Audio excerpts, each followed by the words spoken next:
Good And we are here. morning, Morning, everybody. or Hopefully everybody's evening, doing well, afternoon, or wherever you are. evening. Yeah. Good And we are here. morning. Morning, everybody. The mid afternoon for me, and what, like 16 hours I think it is ahead or something, isn't it? I think. Yeah, it's something crazy like that. Welcome to the Yeah. future. Yeah. When I flew to Micronesia, which is kind of down from where you are, really, when you look at where Micronesia is above Mm, Australia, in kind of that parallel, I remember jumping forward in days, and then when you go back, it's like a weird, it's weird to be jumping forward and backward yeah, kind of it. thing. Yeah. The worst thing though is just adjusting once you have done that. Yeah. It's because even if you are gaining time when you're going backwards, you just lose so much with the jet lag and whatever. But Yeah. so And very nice I to was see you. Long time no yeah, see. yeah. Yeah. I was gonna say, you're gonna have to fill us in on the Australia trip and the meat and everything and all the. What was the time difference for you from Japan to Australia to where you were? It shouldn't have been much. Only 2 hours. Yeah. Yeah, that's what I So thought. that It's not was too that was bad. good. Yeah. So it's just like, you're on the plane for however many hours and it's, same day, pretty much same time. So, but the best thing about Australia was the steaks, definitely. Yeah. I am so staked out. Like didn't eat basically apart from the coffee. I was basically lying for the whole time I was there. I Nice. was like, I'm not eating eggs, and it was just like two big steaks every day. It was awesome. Yeah. See, that's Yeah. just me all the time because I can't do the eggs. Otherwise, I would be. But Mm-mm.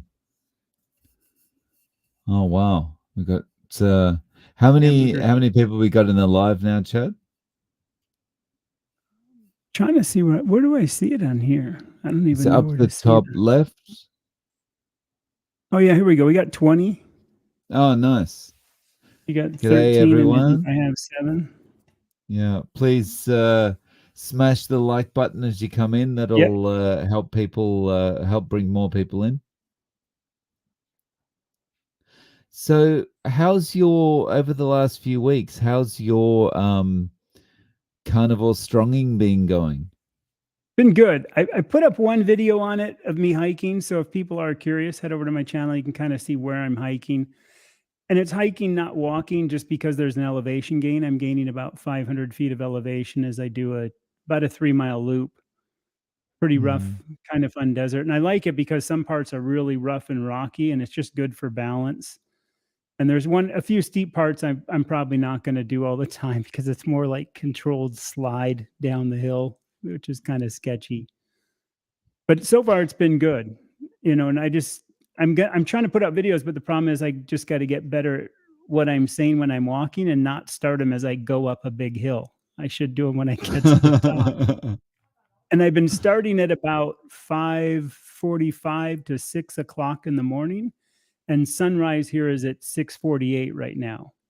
So literally my mm. first 50 minutes are in the dark with a headlamp.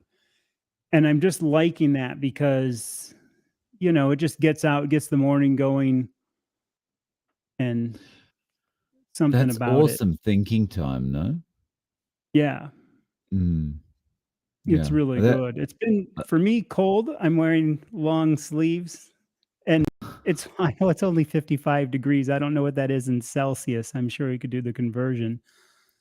But it's not yeah. that cold. But for me, coming out of 115-degree summer, I was out there shivering, thinking, "Oh," and like I see a few people on the trails, and some had the beanies, and all had long things. Couple had jackets. It's like 55, and it's like me when I lived in Hawaii, and we'd come down and do the harbor with like our jackets and long pants on, and all these tourists would be in their like tank tops and shorts, and it's 65 degrees, and they're looking at us like, "Are you guys joking? Are you really that cold?" And we're like, "Yeah, we're freezing." So 55 degrees, that's 12 degrees Celsius. That's pretty cold. Yeah, it's cool. You know, it's not Yeah. bad. It's you're moving though. I mean, I'm doing a pretty good, pace Mm. at it. So Wow. what was your favorite steak in Australia? I want to hear this. Um, the so I only went to two restaurants for steaks. And I just kind of found these two restaurants and I was just alternating between them. Like I'd end up having lunch at one and dinner at the other. And probably the number one I had was a Wagyu rump. Oh And wow, that would be that was awesome. But that was like 500 grams of Wagyu rump, and it just melted as you cut through it. It was awesome. Um, that would be but there good. was another restaurant where I was having eye fillets, and they were good. They were really nice. Well, Yeah. that's good. You met some So good people down there, I take it. yeah, so we had a meetup down there, and we went to that restaurant that I had the Wagyu rump at, and that was great. And the group photo looks awesome when we're eating dinner because there's not a green thing to be seen on the table. It's just steak, steak, Nice. steak, steak, steak, steak, steak. Yeah, it's awesome. And Well, one that's of the cool. people that joined us for the meetup, actually the organizer of the meetup, she carried her own butter with her, so she had two blocks of butter with her in a little That's cooler funny. That's bag that she awesome. was able to bring out and share around. That was great. That Yeah, is awesome. yeah. But you know, Brand, I hope this is okay to ask. Have either of you heard of someone reversing their diverticulitis with carnivore? I haven't heard about it directly. Have you heard from anyone I, directly about that, Chad? I haven't heard, and you've done so many more interviews. I know you might know more. Hmm. That I I don't know. I have a feeling though I've heard something about this maybe in an interview on Ken Berry's channel. For some reason Ken Berry's channel pops to mind when I hear that. When you have 2 million subs and he does as much as he does, as long as he does, I would say type that in his search and see if it pops up. Hmm. I know he's so popular; it's hard to get a question in unless you're on his private thing. Hmm. So yeah, But unfortunately, that I yeah. can't answer. Hmm. He did say he used to hike North Mountain, by the way, of Lynn Phoenix 200 back in upstate. Oh, you worked for Moon Valley Nurseries. Oh, nice. Yeah, we've actually been to their place a couple of times, gotten some stuff for them. So, Brandon, if you know the North Mountain side, you know the side with the Point Resort, probably. That's the side I hike on because I live in those homes that are kind of actually tucked in. So, my backyard is basically fenced to the nature preserve. I'm just like literally that close. So, I just walk out around the house and I'm in the preserve, which is pretty nice. I actually have some video. I got to put it up on the next one I do about what I'm eating. We had bobcats come through our yard the other day, a family of bobcats, which was pretty cool to see. Oh So wow. Nice. we get a lot of coyotes. They don't come into the yard, but the coyotes are running back and forth, and they have these. What are they? The javelinas, and they're like a peccary. They're not a pig, but they look like a pig. Mm. But I guess peccary is like a big rodent thing, and they stink like the sewer. They're not very nice, but they're back there. But it's kind of cool just because there's so much wildlife right back there, with all the coyote and all the stuff. And like I said, I've Are been any of hiking. them aggressive? Yeah, the javelina can be aggressive on trails, and it's just because they're kind of stubborn type weird animals, so they can be something that it's pretty rare people get hit by them, but they do have the tusks like boars do. Mm. And the coyotes are really shy. Like whenever we see them, they're usually hunting and pretty shy. And then Okay. most of it is all pretty good. The only thing I worry about are javelina because we have a pack of them and they hang out in packs quite a bit. So Mm. yeah, 55 is pleasant. Once you get walking and the sun comes up, 55, 65 is okay with me. Mm. I feel I'm a little bit more sensitive to the cold now that I'm on carnivore than I was before. Like cold as possible was always my favorite, but now that I'm on carnivore, I still don't like the heat, but I prefer it a little bit warmer now. Christopher Ellis. Hey, I've seen his Christopher. videos. I'm positive I've seen his. He's the guy I think over Hmm. there, and he was doing like pull-ups. Correct me if I'm on this. I think you had some videos of like you were doing like pull-ups or something on a set because your thumbnail picture totally looks like that person. I found it really intriguing. Hmm. I've seen some of Christopher's videos, but never seen any of the pull-up I ones. thought he was, unless there's somebody else that looks like that too. Maybe I may just have missed them. Yeah. 80 days Oh, carnivore tomorrow. Nice. congratulations, Errol. Nice. Nice. That's what I say. If you can go 3 months, you kind of have that, the momentum gets going and you say, yeah, I think I can see what's happening and I can see the turn. And it gives you that kind of momentum for the next 90 days. Definitely. That's what got me through it. It was like that first 3 months and it's like, wow. Then the next 3 months, I was like, okay, I'm sold. Then after a year, I was like, yeah, this is it. Nice. For sure. So Chad, have you already had dinner today? I ate really early today. I got really hungry. So, like I said, I've been doing the hikes, this 3 mile loop, and I think I mentioned I put on about 10 pounds because I've been eating way more. And I kind of did it so I would have all this. I saw enough health people that said, put on some weight, have some energy on hand if you're going to start this, working out and doing a lot of stuff. That way it just kind of makes you feel better and you don't kind of deteriorate anything that you're deteriorating. So I said, okay, so I did that. So I've been overeating. So I've been at 188, pretty stable now for about a month. And now that I'm kind of good at it, I think I'm going to start going back to my normal amount of protein and bring it back down. So yesterday I had less than today because I did so much work. Because after my hike, I got home and then I ended up like literally cutting limbs for 4 hours and bagging limbs off this olive tree that I was working on. And then just did a bunch of yard work. So I was probably 8 hours in. And this morning I got up and I was just like, man, I am so hungry. So cooked a steak at like 9 o'clock, which is dreadfully early for me. But I was up at 5:15. So you know what I mean? It's not too bad. I was about 4 hours after I got up. Yeah. But I'm good. I'm And still full right now. I'm still totally. oh, nice. So, is there a time for you where like you can't eat earlier than a particular time before going to bed? Otherwise, you'll start to feel hungry. Like, for example, if I don't know, the last time you eat is 2 o'clock in the afternoon. Is that means you're going to feel hungry in the evening, or like what's the kind of cutoff? For me, not usually, because like I said, I was trying to do the 2 MAD and I just can't do it because I don't like that feeling of hunger. Because I'm not, if I eat to satiety completely on my first meal, I never get hungry for two.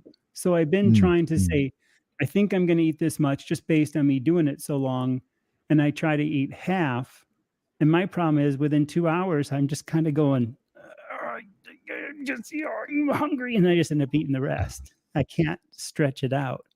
And I just feel better that way. So I would say no, but I tend to eat anywhere from 11 to 2 and I'm getting up about 5:30 in the morning. Oh, okay. So if we kind of put that across the thing, about 6 to 8 hours, a little bit earlier. I'm trying to switch it later, and I might just force myself to switch it to like 4 o'clock to 6 o'clock just to test it. I mean, why not? Just have fun testing something. What time of the day you eat two, right? In some of the It's been it's varied a little bit recently. So I was going to two, but now I'm kind of moving back to one, but it's okay. but so if it's if it's one, it's usually in the morning, and that helps, especially when I'm really busy. Yeah. And but if I'm having two, it probably is. First one is 7, 8 o'clock in the morning. Second one would be around. It might be pretty early. It might be 11 a.m. now. So it's still a pretty small window. Okay. Hmm. Little Miss Barbecue. I've never heard that place. I'll have to look that up. 19th and Thomas. I'm just going to quickly pop out and say goodbye to my daughter. Yeah, say goodbye. Yeah, I knew you were going to be doing that. Yep, I'll just go through this then real quick. We knew that was doing his daughter was going to school. So yeah, I'll have to look that up, the Little Miss Barbecue. Costco's been having pretty good price on briskets. They had a $10 off, so I got some the other day. We were supposed to be 49 tomorrow, 80. Yeah, I don't know what right now it's 78.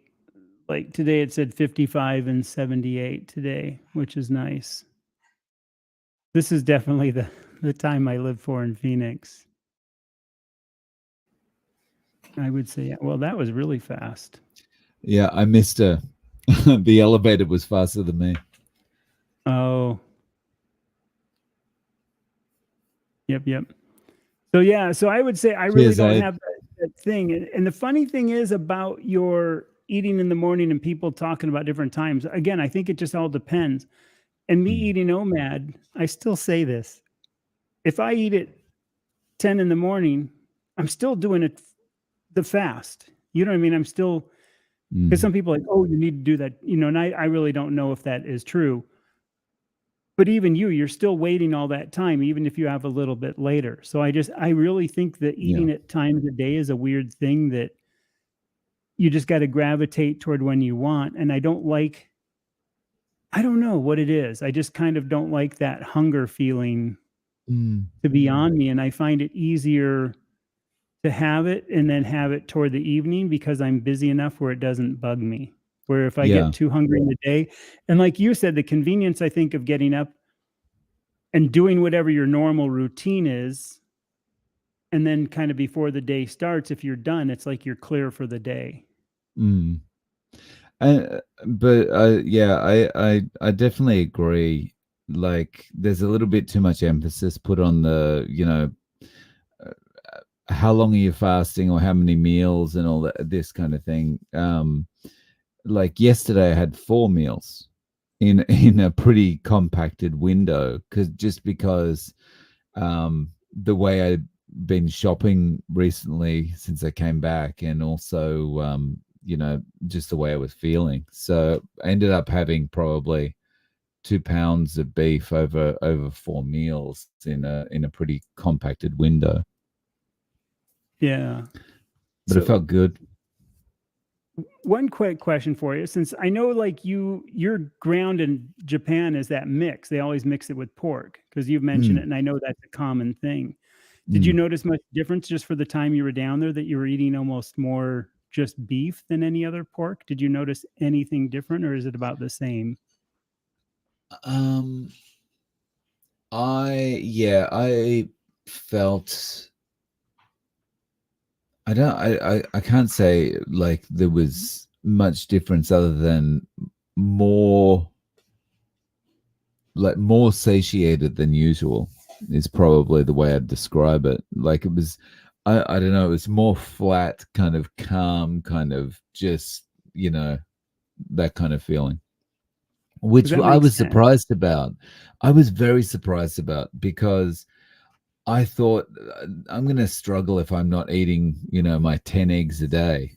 And I didn't struggle at all. Because if you've remembered when I said I ate pork, I don't get satiated enough and I don't feel like I get enough nutrient stuff. It doesn't really hit me. Errol, if I'm pronouncing that correct, one of the best things I've done in carnivore, this is how I must feel like Superman. Yeah, that's what Chafee always says, feeling like Superman. Faster, stronger, lighter, no depression, happier, brain fog gone. 80 days in, brother, all I can say, man, is wait, hold on, because it gets better. That's the cool thing. It's one of these mind-blowing things that as you move along, you're going to be like, wow, Yeah. that is so It awesome, though. it only gets better. Hey, Hey, Jonathan. Jonathan. I was just watching his thing earlier. He's doing a bunch of stuff. They had a show on muscle and talk. Then he got to show his Mm. big old guns. See, mine are behind a shirt. Don't they look awesome? I'm not even gonna attempt. Yeah. It's Steve and I try to fast for 18 hours, but if I run intervals early in the morning, I'm eating an hour earlier than I eat.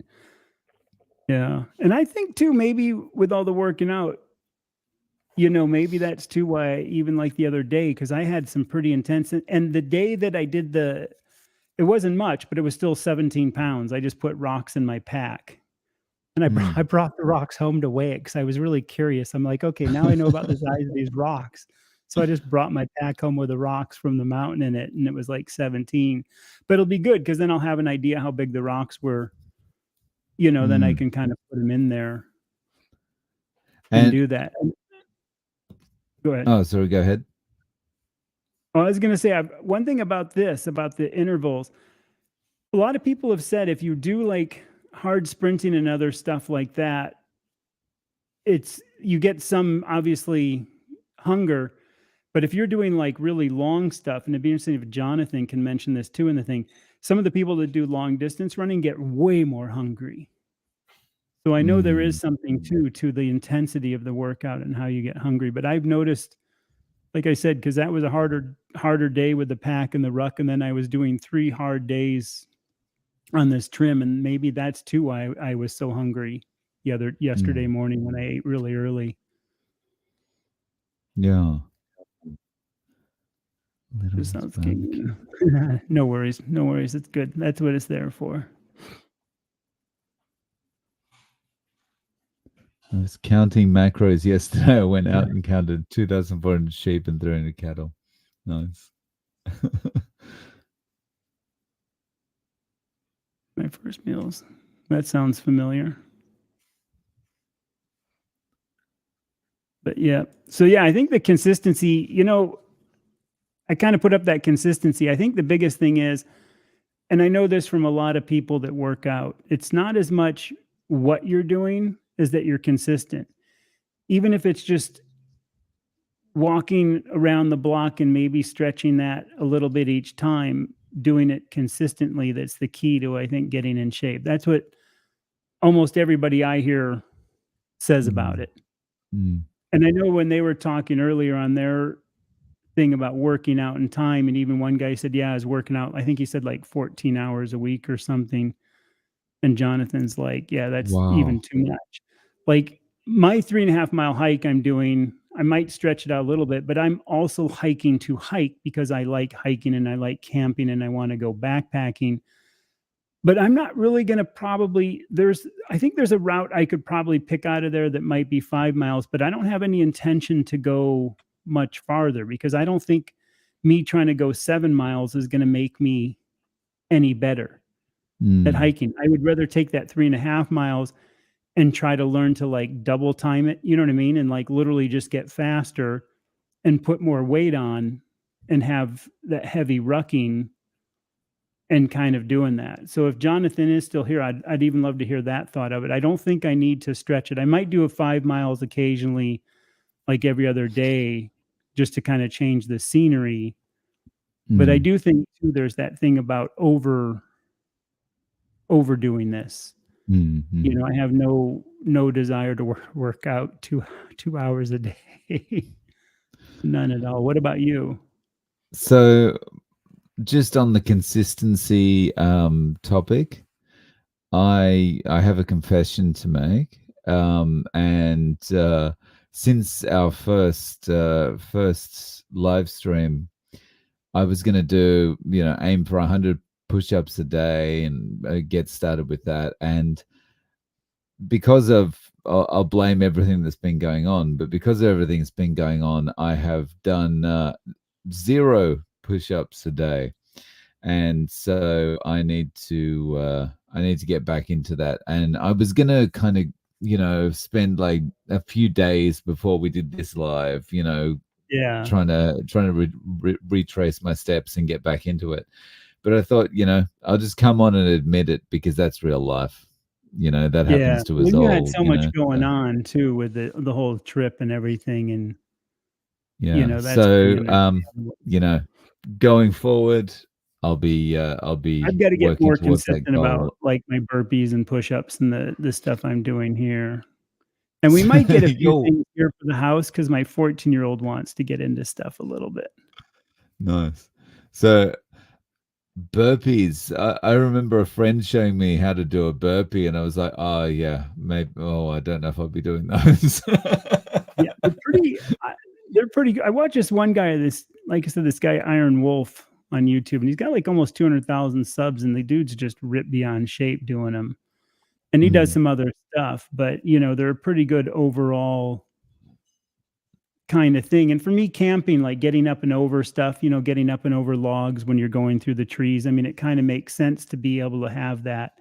The only other thing I want to do are box jumps, like where you jump up and down off a box, and if you've seen those, because some of the trails do have these like 2-foot drops. And I'm not uh, going to be jumping up them, but I want to be able to do also those steps where I've seen people say, like, take a 24-inch box and they'll have some weight on them and they'll do like a 2-second step up, and then they'll do a 2-second step down. Because even the other day, there's a couple of spots where there's these drops where I was hiking through and I'm like, oh, kind of like it's not big. But the problem is there's like spiky, weird cactus and gnarly, slippery rocks all over. And I just mm, kind of took my time, embraced one hand, and kind of did like a weird side hop down it. But I want to be able to be really comfortable knowing I can do those. So that's the other thing, because I come across a lot of that. mm. So is that to you? What would you name your first calf? My first calf. I don't know, Moby Dick, something like that. Something with the word moo in it. Yeah, I don't know. I think I don't know what I'd call them. Go for Daisy. Just something simple like Daisy. I'd call you 11 o'clock gone. Something terrible. Agreed. Don't overdo it. Yeah. Mm, And that's the thing. That's why I'm not trying to. And it's like, I'm hoping to up the ruck weight, and that's going to be how I'm going to push it. I'm going to do days without it, days with it. The hiking thing is big to me, so that's going to be one of my main things. And the other thing I'm going to start using is trekking poles, because I know that moves your arms, because otherwise you're not moving your arms. And if mm, I can start using trekking poles and putting some weight, I've read that that's actually a really good way to help, mm. you know, get your upper body moving and do stuff like that. So, Sorry, I just seen a funny comment there from A. The first rule of farming is not to name the animals. yeah. Well, I'm sure you don't. But some people do, though. Some people know them all and don't worry about it. Mm. That's why I say you So, have to name them like 11 o'clock dinner, and like, gonna name you ground, gonna name you, you know, gonna name you rib, oh. I think. Ribeye. I actually had a rib today. I don't eat tons because they're so expensive right now. Mm, I did cut a chunk of my chuck steak that I've been dry brining, because again, I'm huge on dry brining all the meat. That's something all you guys should be trying to do, is mm. dry brining it. And just as a reminder, that's basically you're salting the meat and then you're putting it away for a while. Is that Yeah, how it I works? salt it, Yeah. put it on a rack so air gets underneath it, and then I put it in the fridge for 24 to 48 hours. The ribeye I had today was in for 48 hours. The chuck I have for tomorrow is gonna be in for 72 hours, which is kind of Mm, right at the edge. But because it's so thick and it's a chuck, it gets really good. And I've been using mm, smoked salt to dry brine, and I mm. really like it because it doesn't taste like smoked salt on food that sometimes is kind of weird, overpowering, but I do like some smoked salt, but it really gets into it and it's really good. But the dry brining kind of helps break it down. The salt gets into it. The meat changes. It's drier. You get a way better texture and a way better browning on it. It's just awesome. And are you still salting the meat like once it's cooked as well, like to taste? Usually, when these ones, I put so much smoked salt on, I didn't need to. So I'm usually like, once I cook it and cut it, I'll taste it and then throw on more. And I'm using like usually the pink Himalayan or the Redmond's salt. That's the smoked salt to thing. I still like having probably 70% of my salt, the mined, like MINED, like, you know, out of a mine, not out of sea. And then the finishing salt, I always use that Malden salt, which is from England, which is that huge, flaky, really crusty. And I have both their regular and their smoked, and it is so good. It is just this huge, flaky, crunchy, crusty salt that's just amazing. 10 minutes steaks, 8 minutes. Yeah. That is the true. When he was talking about that with the food prep and his roommate up there, it's like, man, you just don't have to spend time doing that. You know? Right. That's what I do love about it. Yeah. We used to keep two bigs for meat and made them pork. There you go. Or name one of them Bean, and then poor guy gets named the thing he's not. You know? I'm not a bean. Yeah. Yeah. So I've found, going back to the salt, I've found that more and more I really want to salt things, and I really want to kind of salt things pretty heavily. And I don't know, I think in some ways, like I eat more than I would otherwise because I'm enjoying the salty taste so much. Yeah. And I also like people's reactions as I'm putting the salt on. And it's like, when are you stop? When are you going to stop? About half an hour before I came on, I poured probably like a spoonful of salt in my hand and just popped it in my mouth and downed it with some water. Because I've just felt like I needed more. I think, again, because I've had 3 really intense days where I was actually, you know, sweating quite a bit, and I just felt like I needed more.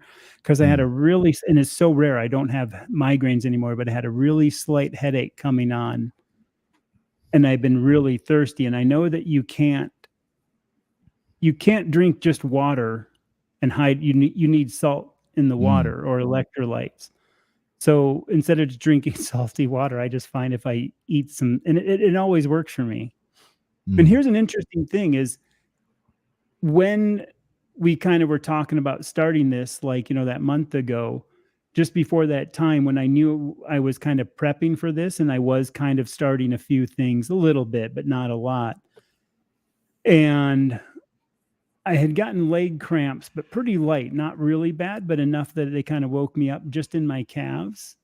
And those have gone away completely now since I've actually been working out harder. So when I first started, and I don't know if it's because I am eating more food and eating more salt or what it is, but it is interesting that I haven't really ever had problems until literally I just kind of that first 2 weeks of doing some working out that I started getting leg cramps. And now they're gone completely. And I don't do electrolytes. I just do enough salt that I figure is good. And sometimes I'll just put salt in water and mix it around and drink it. But for me, I know I have to be careful, because if you put in too much salt in the water, it just kind of goes through you like that. It's like, oh no, you know. Yeah. So TMI yeah, one. I was getting the leg cramps pretty bad in the morning, but since I've been using a lot of salt, I just don't get it at all anymore. Yeah. And I'm using pink Himalayan salt now. Yeah. I finally found some in the local supermarket. So yeah. And we can get it in Costco. A 2-pound tub in Costco is, I think it's like $7.79 right now, $7.79 for 2 pounds, nice. which is a good deal. And the that's quality awesome. salt, yeah, that's a really good Costco's got some good price on that much salt. It's got minerals, Mm. trace elements. Yeah, that's the thing. When you look at the trace elements and everything else in it, it's pretty radical. I know the Celtic salt that's also coming off the sea is quite good and stuff. And then the Malden salt is good, but it's still, that's why I tend to stick to the mine salt to get all that. I don't get into the argument that Redmond's is better or pink Himalayan. There was some internet stories going around about the pink Himalayan just being dyed salt. And I'm like, I think that's pretty rare, pretty far in between. I'm not worried about Costco not using, the Himalayan salt, which actually comes out of Afghanistan side of the mountains. But when you watch them doing all that, it's kind of all the same thing. I just think that's the salt, at least I like using for my base. And with Redmond's being so expensive, and I know because it's mined here in the US and it's, local to our country and everything else, but I just don't, at least me, I just don't see, because I got a bunch of Redmond's. I think me, I try everything. I'm just Mr. Tester of knowing for sure. So I did buy a whole bunch of Redmond's, and I own 3 different Redmond smoke salts, and I like them. But there's other smoke salts I like better. Like if I had 2 salt, only could have 2 salts, I would have pink Himalayan and Malden, Maldon. And you can get it, like I have links in my thing if you want to help me out with Amazon. Take 10% of Bezos money. But otherwise, like smoked Malden salt is awesome because it's not over smoky. It's just got this really beautiful, subtle flavor. And if I could have 3, I would actually have pink Himalayan, the regular Malden, and the smoked Malden. Those literally would be my 3 salts. Yeah, I haven't tried the Maldens, but it does sound good. The big kind of flaky, crusty pieces of salt. I wonder if you can get it. I don't know if the Amazon Japan would have it, or if you can get it in a local, or they might even have some other finishing salt that's like Malden with that big. It'd be interesting for you to see because I don't know. It's just a fun change of texture and. But yeah, the salt not being bleached or aluminum oxide anti-caking and all the other junk. I'm actually having a look on there now. Sea salt flakes. Oh yeah, I can get free delivery today with Prime. Oh, awesome. Oh, nice. For Malden. Yeah, it's a white box with green kind of lines. Yeah, is that right? Yeah. Box or you can get a tub. It kind of it depends on what size you want to get. Yeah, there's like boxes or tubs, and I think it's the expensive. one is like orange. Yeah. See, like for me, the tubs aren't too bad. I don't. What's the box running you? Oh, hang on. Okay, so there's a tub I can get by the end of the week, and that's £4 for basically $35. Okay. See, my tub is like 3.1 pounds and it's 24. So that's pretty close. And my smoked salt over here is 1 pound for $17. That's my smoked. Nice. Oh, but to me, I'm really happy now that I can get through that. so much, and it's just a good, you know what I mean? It's one of those little splurges that does last you months. Yeah. And that's the So it's amazing how such little things are so bring you so much happiness when you're thinking about salt. Yeah. Like 3 years ago, like if someone said to me, "Oh, you got to try this salt; it's amazing," I'd be like, "I don't. Hang on, let me eat my donut." Salt. I get my salt when I go to McDonald's. I grab a whole handful of those little paper things, and shove them in my pocket.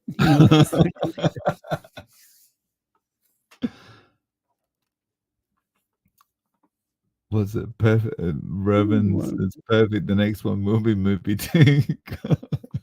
Nice. Well, one day I want to have enough property and raise some lambs and eat them. Oh, it fell over. I love animals, though. Don't get me wrong. I'm a massive. Yeah. Try chuck steak. Chuck is just, chuck steak. I just call chuck steak over chuck roast. It's just cut thin And then I tend to sous vide mine. The best way I think chuck is if you take the whole, like, say, a 2.5 pound chuck and you sous vide it for, I'm actually upping to about 34 hours now, 36 hours. And then you just grill it really good or pan sear it on both sides and cut it. And I do mine at 131 or 132 degrees for that amount of time. And it comes out like almost like a prime rib, but there's a few tough chunks in there because it is chuck, but the rest of it, man, is so good that way. Then the other way I do it is I just do the thin chuck ones. And again, I'll sous vide them and then grill them, and they're awesome. And I usually will do a dry brine before. I actually did a thing and I just got a post-it of me, what I'm eating. And I did 3 chucks, and I did one where I salted before I cooked, but no, salted it and then did the sous vide. Another one I did the dry brine, then the sous vide. And then I did one plain with no salt and then salted it after I cooked it. And my favorite order was obviously the dry brine was the best. And I don't like salting my meat before I cook it, only when I do the dry brine because it all absorbs in. So dry brine was my favorite. The next one was no salt while cooking, but then salted after. And the last one was like basically raw meat that I salted, then cooked. That was just me, though. Again, I'm kind of stupid on the experiments that I do to myself, I think. Then I know. And I literally had little pieces of tape with like dry brine, salted. Not, I mean, I'm that bad. I'm really. It's all organized. Yeah, I'm all totally done up, you know. Nice. And when you're actually cooking, like your preferred kind of doneness is like blue. Like yours is just like literally flip it and that's it. I did a quick little snippet today on one that I did, and I pulled mine today at, I think I pulled it at 105, and the hottest it got was like 107 inside. So that's, I mean, beyond what most people would think is rare. So I'm good with blue. You know, blue, for people that don't know, is like really rare. It's like if you go from medium to rare and then rare down, that's blue. It's like it's okay if it's still cold. A good vet to get it back on its feet. Yeah. Yeah. It's those kind of memory. I've never heard about that, so that's interesting. I got to get the Celtic salt. They have it in some of the stores around here. I want to really try that too. Because a lot of people rave about the flavor of that. It's kind of gray, I guess, because the minerals in there.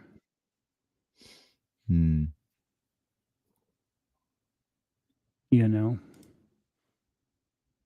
try Olsen salt. It's the best thing. I haven't heard of the Olsen salt either, but that might be salt.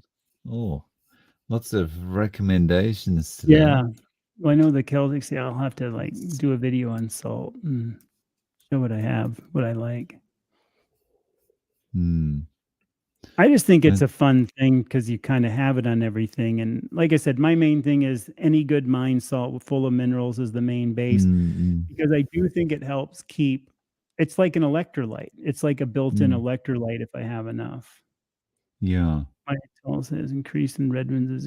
I'm trying to think. Yeah, I would say try. I notice no difference, and I know people love the Redmonds, and I think some people get into a lot of things, and you know, again, it's great that they love it and they support it, but there's no proof that it's like better. And when you look at, I've seen some scientific breakdowns of all the minerals, and they're all within like 1 or 2, you know, microns, you know, or it's just some weird little thing of each other that it doesn't matter. I've got a taste for Celtic salt now. Fortunately, I don't need much. Oh, that's interesting. Yeah, I'll have to try that and see what I think. Nice. I can get that Olsen salt here I just found on Amazon, but it's expensive. Yeah. Very expensive.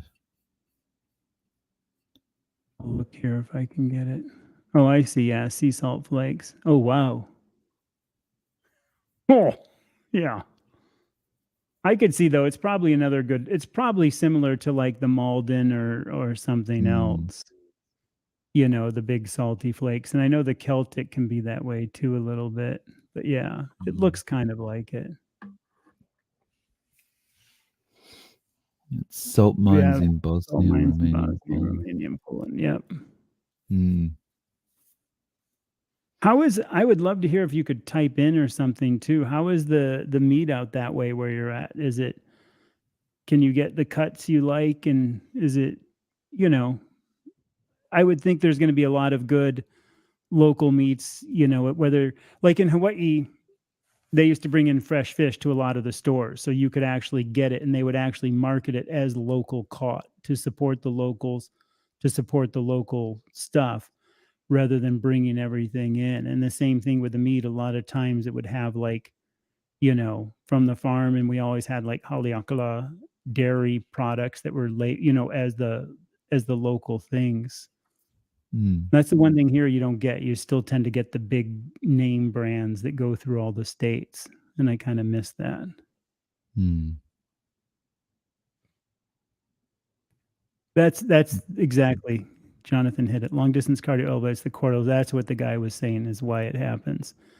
An appetite disproportionately amount of energy created from oxidation. Thank you for that. I figured he would know. Mm. The smarter guy than us at the thing. We'll have to have him on too as a guest and have him talk about stuff, and he can Yeah. show off. Well, it's funny because I always see him from like the shoulders up, and I saw a couple pictures of him, and the dude's just huge. Yeah. That's the thing. And another quick hello. Hey, Brooke. Redmond's is priced in the UK. So Malden and smoked Malden, my go-to. Nice.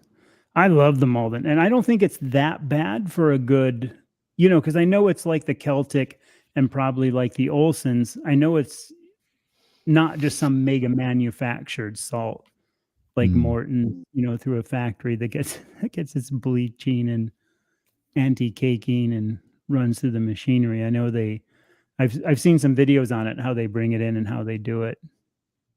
It's still, goes through a factory in a sense, but it's not, quite like that. And I know the Celtic is even more small. Mm.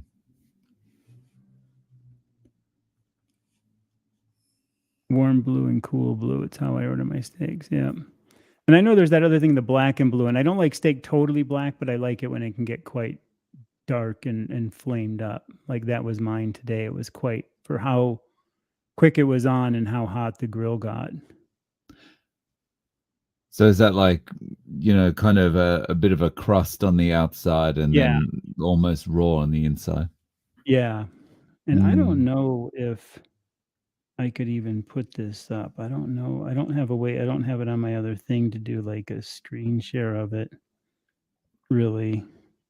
But I could show this from the picture probably and get an idea here if I can get the focus on my camera and bring it up slowly. Oh, yeah. Ah. So you can see there's a pretty dark crust on it, and the inside is definitely that cold red, and there's very little anything else. Yeah. So that's kind of, my way of doing the thing. And then again, for me, see, like, I just got to move to me my chopsticks. I don't know if this is gonna. Oh, it wants to flip sideways. It's like when it's all cut up. Get the reflection. That's going to flip. I won't bother. I'll post a video of it. But anyway, it's like, I always cut all my food up too, like into little bits, and then I just sit down and eat it. And so I don't ever have like a big cool knife or anything to cut it up. I don't look very carnivore because, I see some of the guys with big knives cutting it, which is kind of cool. But I'm that dude that's like eating it with chopsticks because that's what I'm so used to because I've just eaten with them so long. In the islands, I'm so used to eating my poke and, all my other stuff with them. Plus, I like it because I just literally like take a sponge and rinse the white and they're in the drawer and it's clean. There's no like, cleaning a lot of stuff. And if I eat off the cutting board, I never wash my cutting board really. I just rinse it with hot water and a brush and then just wipe it with one paper towel and I'm done. Mm. So that minimalist side of my name, I do like that side of things without having much to clean or change. Yeah, I really like that kind of way of preparation. Is just as minimal as you can get to get it ready, Yeah. and then there's no washing up or very minimal washing up, and yeah.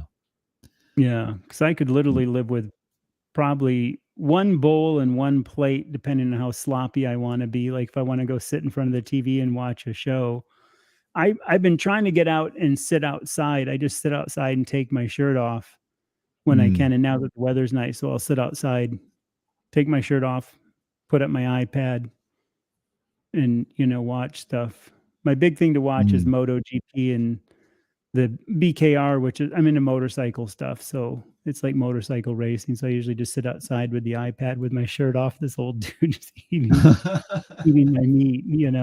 But it's a good way to get So, that sun on ya. what for someone who's interested in that kind of stuff, what are some of the best YouTube channels out there to watch?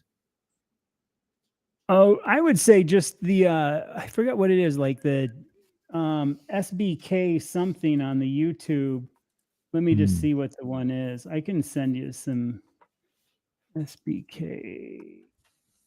'Cause there's 2 main ones that I subscribe to for the World SBK are the ones I like the most because MotoGP is kinda like Formula 1, and, Mm. like, I'll post this in the comments. This is like a, World SBK use street bikes, but they're highly fixed up. They're probably like a 250,000 rather than being 3,000,000. And, like, my Uh, 2 favorite riders are, like, Bautista and probably Raz Gakliuku and, like, a couple other these, guys. And it's just, again, because I have that background. I did motocross more than the other, and I'm trying to mm. remember on the MotoGP stuff is, again, because it's, like, formula stuff, they're trying to slow it down, but when you watch these guys go into corners and stuff, on the bikes, it's insane because the braking force, they're literally their rear wheels off the ground. They're just like on one front wheel going in through the Wow. corner, then the rear wheel sets down. And when you watch them lean, when you actually watch it from the other rider's perspective with the cameras, it's insane the angles and the speeds they get. And Mm. Formula F1 cars I like too, and they're faster on a track, but the fact they're on these 2 little skinny wheels on bikes is pretty insane. Mm. So that was my thing, because like I said, when I got out of motocross, I'd raced quite a bit, and I ended up breaking my ribs, cracked them off my backbone in a bad accident, and then messed up my spleen and kidney and lungs, and I was in the hospital for a while, and it took about a month and a half to learn to walk again, Mm. and I had all these problems with it. So it's a pretty Mm. brutal sport, and then I wanted to get into road riding, then I took one hard hit on the road, and I was like, "Yeah, no way am I gonna, stay racing and that." So then I just got into recreational riding, but I still like going to that, and if I can, I'd like to get out to a place where I could do track days, because I don't Mm. wanna ride like a madman on the public roads. That's just stupid, because you don't know Yeah. what's gonna pull out, but you can easily go to track days. They have so many where you can show up, pay the fee, and then you have this great track where you can just, just nail it Just and go go as crazy on fast this, as you right? want. And you don't have to go so fast to be out of control. So that is one of the things that I'm really into, just as a fun personal Mm. note, is the whole motorcycle stuff. Mm. Yep. Yeah. So I haven't heard, yeah, it's called Cell Diragun. Yeah. heard that one.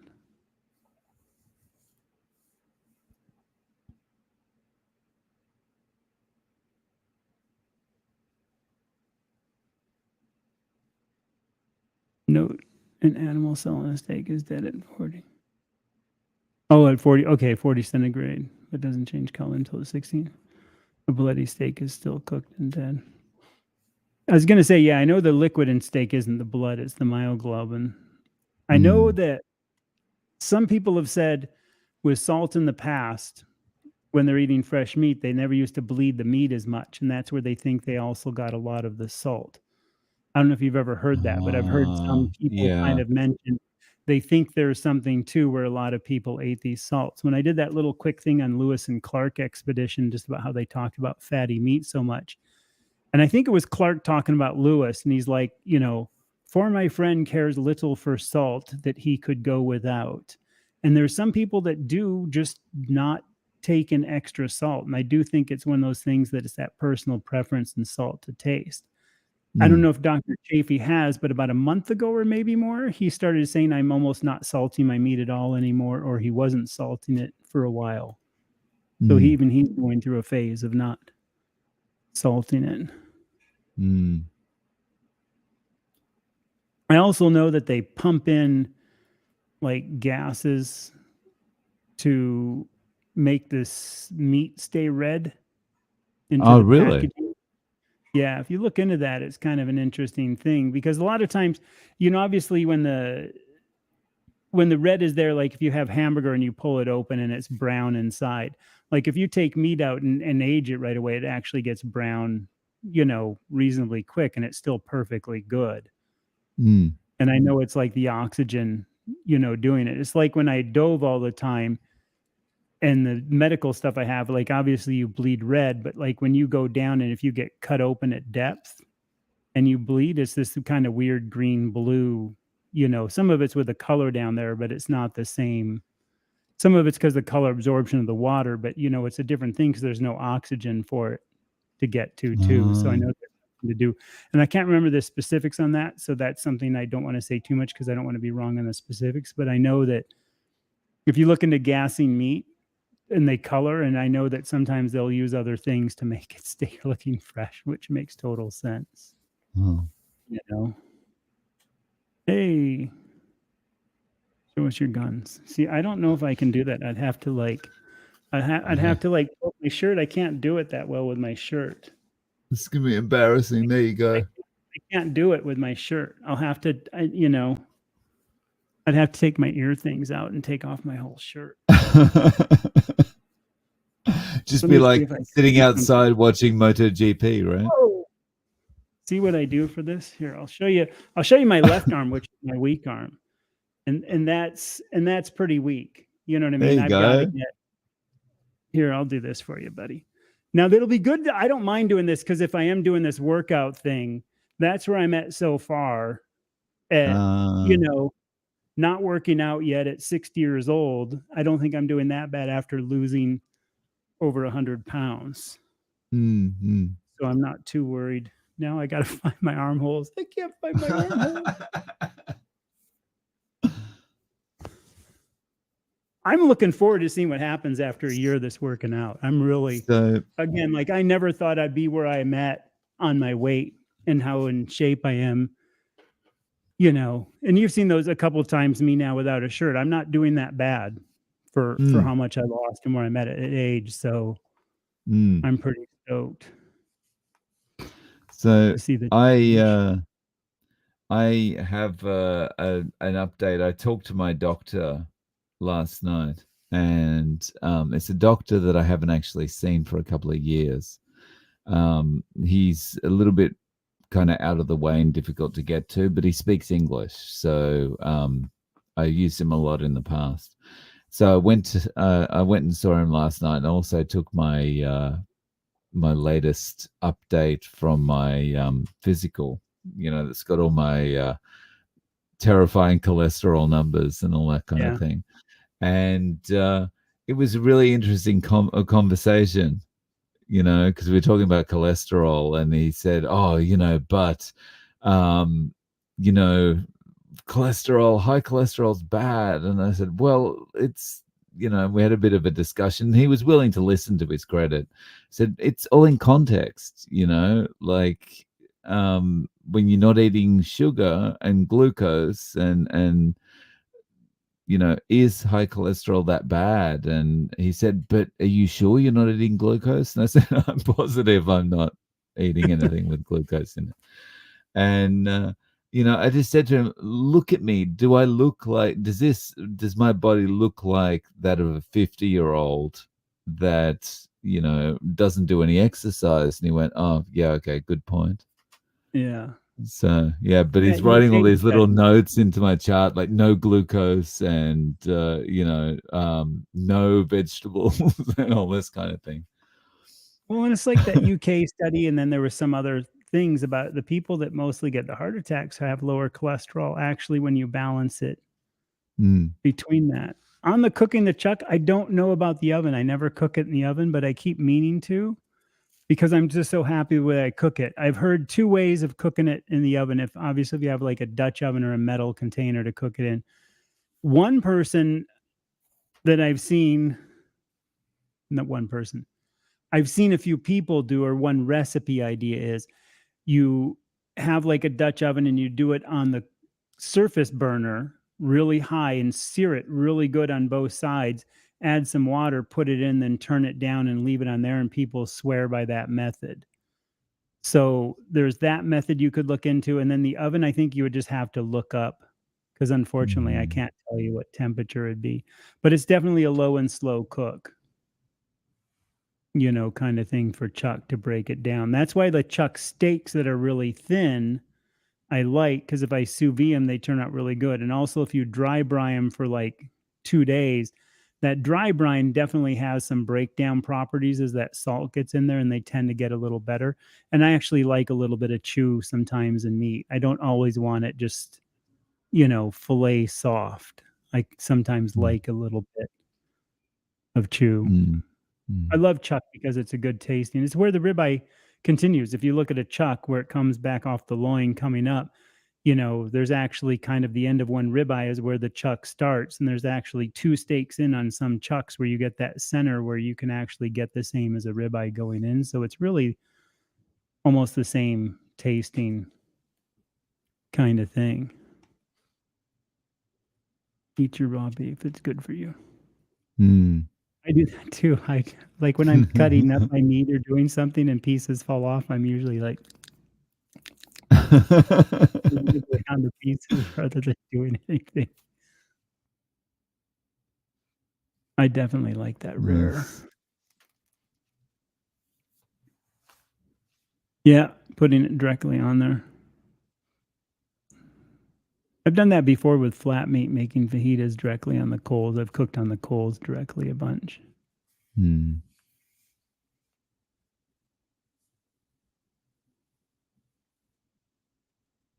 Tremonti and Victorinox make great knives. Yeah, I know that. I want to get a good, like, you know, not like I forgot what the exact cut is called, like a boning thing, like more of a curved one for taking apart stuff. And I've got a couple, and they're reasonable. That's the good thing about some of the ones. The Victorinox ones I'm familiar with, and they're actually very reasonable for a good knife. Mm. And You they look know, cool. yeah, knives. I do like Damascus steel knives. I do want to have one really nice Damascus steel Japanese knife one day just to have for, the main cutting up after it's cooked. Because again, the way I cut my steak into that cubes and eat it, that's just something I enjoy and works for me. Mm. And I know some people are like, oh, but you want to cut it for, it's like, I don't care how I cut, like I don't really rest my steaks either coming off the grill. I know you're supposed to, and they might rest for like a minute or two or something while I'm doing a couple other things, grabbing my salt, getting the cheese out, putting it up. But I still like that. And I don't think I cook it so much that it needs to rest anyway, because it's probably not even inside to like drain out because my meat never really drains because it's so rare, Mm. So I think that might be part of it. I think probably the resting is better for people that are, you know, doing the other stuff. That's what I think. Yeah. Or at least I'll stick to that. Keep it up, guys. I'm down 80 pounds since May. Haven't been under 300 pounds in 20 years. Wow. Nice Well, that's work. awesome. That is good. And there's an interesting thing talking about weight. like I was in shape. About 43 is when I started gaining weight, when I had that lung problem and had to quit diving, and I started gaining Mm, weight. And then when I started this at, I think it was 57, or whenever I started at 56, it was like, so I had like 13, 14 years as being really overweight. And it just got progressively worse. I don't know what it got to, but it mm, got progressively worse. In high school, I was overweight for a while, but then it kind of started going away. And by my senior year, I was just, in insane shape, riding bicycles all the time. So mm, I do know sometimes it is interesting. It just, I'm almost curious what the mind too of somebody who hasn't been like under 300 pounds in 20 years. This has got to be just like one of the most insane, bring tears to your eyes kind of feeling of like, wow, I finally found a way to break free of this. You mm. know what I mean by that? That feeling of just It's getting the free. just the walking past the mirror and that glance and realizing, oh, I'm just a Yeah. shadow of my former self. It must be, um, I yeah, I every dig that. day. It's what's interesting you mentioned about the mirror, like, or a window. I'm kind of like okay with the new me now because I've been this way for over 3 years now at this, back to what I was, and I was used to what I was. But for that first year, I'd always be like, oh wow, that is me. That's just bizarre, or I'm brushing my teeth. I just Mm, kind of stop and look back and kind of go, yeah, that's pretty strange, mm, mm, mm. kind of thing. Yeah. See, one of the things that I've has happened for me that I only really paid attention to recently was I'm I'm taller than I ever have been before, even though, as you age, you probably shrink. And the reason I say that is because I think you don't realize how bad your posture is throughout your life Yeah. because you're always leaning forward because of that, that belly that you've got, and when you don't have that anymore, and also I think with carnivore, there's a feeling of, um, there's just a general feeling of wellness that helps you stand up straighter. So Your you gait, just, your walk. yeah, everything improves like that, so that you're walking straighter, and that makes you look better anyway because you're not leaning forward, so you look fitter. It's Mhm. just like this kind of a lot of little things all helping push you forward.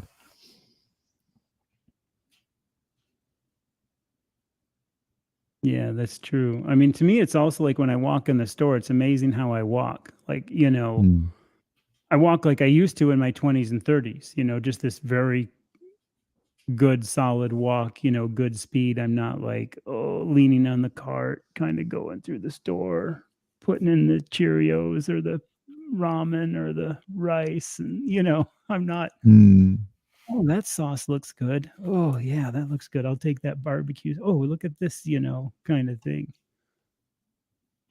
Just slightly off top of there, and cancer still absorbs sugar 4 times. Yeah, there's a lot coming out about cancer and sugar and the absorption of it and what it feeds on and stuff like that too. Even recently, besides a 1930 study, they're starting to kind of show. Of course, they don't want to make but meat causes cancer. They say that's what I just love. oh, meat causes cancer, diabetes, everything. It's Yeah, just the worst. It's totally the worst. All that glucose that's in meat, it's terrible. yeah. I think that's the Mm, one thing too. Like even with people losing weight, other people happy. That's the one thing I do love about this community. This community is so awesome and supportive and not like, "Oh, you're doing it wrong." mm, And I always say, don't listen to the dogmatic people that say there's only one way, there's so many ways. I'm very set on the ways I do things because I just try to share it from my perspective, what's worked for me. As someone who's yeah. 60 and dropped over 100 pounds and reached this weight in my 20s and 30s, Dave's down to where he's at, a slender guy when you see him there. And I'm not saying don't listen to people on the journey because they've got their own thing. But if you look through the community, there's such this broad spectrum of people. Like Sean Baker, those dudes are so huge and ripped. And there's a lot of people, I think, like you and me, that just are normal people and don't want to be that big or maintain that. Mm, And there's other people like Jonathan, when you see him, he's this huge ripped guy. And there's all these spectrums of things. So you can relate to everybody. So you can also mm, see, like, hey, there's these people. So I know this goal is achievable. Hey, here's somebody that's going through these struggles I'm going through, and they're still having these, stalls and these weight plateaus. And then look at it on these current people and say, why are they stalling? What are they eating that might be stalling? Maybe it's time just to clean up, get a little narrow, get through, and then enjoy some of those kind of, I know I'm going to step on toes, the carnivore pizzas and the carnivore nachos and all these things later after you've gotten to your goal weight, or if mm. you have to have that to not fall all the way back to regular pizza, go for it. But I do think that's the great thing about the community, and everybody mostly on board is pretty good. There's only a few really dogmatic, oh, you can't have that. It's not carnivore. Luckily those are pretty rare and in between. I think the rest of Yeah. us are pretty graceful on even I, people that want to do like ketovore, or like Nicole's been getting hammered because she eats some carbs and some people were hammering her. And who cares? It doesn't yeah. And affect I me mean, what you eat, you know? it's like that kind of dogmatic attitude it becomes polarizing, and then we become vegans. Yeah, yeah. So on the track, I don't watch. I know sidecars. I'm used to them. I've seen him doing it, and it's pretty insane. But I don't watch too much of it. The things I really watch, and it's funny because of my motocross days. I like motocross, and I still like it. But I just really like I said, SBK, the super bike is my first MotoGP. And the other thing out of Europe is what they call hard enduro, which is almost like the stadium racing of motocross, but they do these insane, stupid courses on enduro bikes. And the other thing I Mhm. totally love is like these guys like Poltars who do like the enduro or trials riding, like the kind where they go over obstacles. If anybody's not familiar with trials riding and motorcycles, just I think it's Poltars is just Poletars or something. Or just look up like world's best trials riders and watch what these guys can do on a motorcycle. It is insane. So yeah, I know Mhm. the sidecar guys, and yeah, the way they do stuff, it's pretty wild. But I've never like, I guess, like I watch something on the SBK probably daily, at least 5 days Mm. a Wow. week. Click like, yes, hit subscribe, join, all that good Yeah, stuff. thank you.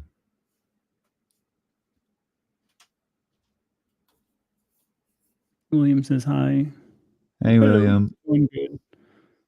I don't know what you're talking about to remember, so I'm of no help.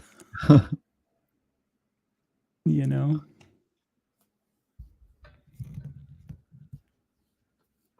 But yeah, so hopefully you're going to start working out then this week, right?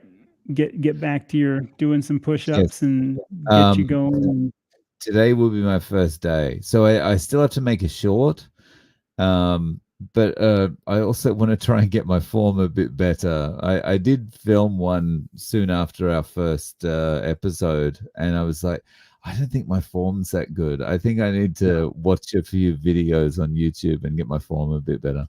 Yeah. So I'll be doing And that I've got like 4 or 5 of these hiking videos, and I just keep like, oh, I got to put it up. Then I get behind. I think, well, should I put it up anyway? Oh, I'm behind, and I just got to come home and just put it up and let Yeah. people either like it or not. And I've been trying to kind of walk and talk and just kind of share whatever's on my mind at that day. And I think I need to just start doing that and you know, let people Yeah. either decide they like it or not and see. Good test, Steve. Sometimes the stuff that's least edited and is just, Yeah. um, chatting away. Sometimes that, it's going to resonate with people more anyway. Yeah. And I thought Mm. also too, just, again, this is about just trying to share what we're doing and Mm. try to help back on what I've been. And my angle is, share what I've learned over the years and achieve this thing, and you're at your achievement point, and with your stroke thing, you've had pretty radical changes that you never thought were going to change, because that was, Mm. you were young when that happened. If people don't know that journey, head out to his channel, watch that stuff, because didn't you probably thought this is it for life. I'm sure you thought that up until this point. Yeah, I mean, I just, I mean, it's 31 years now. I just got to the point where I'd accepted it. This is Yeah. life, and I had no idea things could get so much better. And yeah, I've never split my foot open in the last 16 months, which was a common occurrence before because I dragged my foot so much. Dragon hit it. Yeah. Mm. Yeah. It's kind of like the arm Mm. I showed you earlier that I did. That's I Oh haven't hurt yeah. myself in a while. Are I you going to show everyone your olive tree It's not too scars? bad. I was doing all this work. It's not that it hurts more than anything, but I tore up my arm pretty good on a branch on the olive tree, working on the olive tree. But the problem is that the skin that's trying to heal back, there's nothing there. It was like gone. It just tore it open, and it was more bruised. And when I look at it, it's pretty red. I don't have any red lines coming off it, so I'm good. That's Mm. kind of how I know. And I have a background in medical. I actually used to work in EMS in a life, like I said, I don't talk much about, long ago. And then in my dive training, I actually was a medic and first aid instructor for water rescue and rescue diving. So I Mm. actually had some background, but it's not like doctor kind of stuff. It's more like how to resuscitate people that have had near drownings and get people in and out of water and stuff Mm. like that, which I did a lot of. I had a lot of pretty wild stories of stuff. Saved a lot of people. Some of them are funny too. Like I might have mentioned this in the video.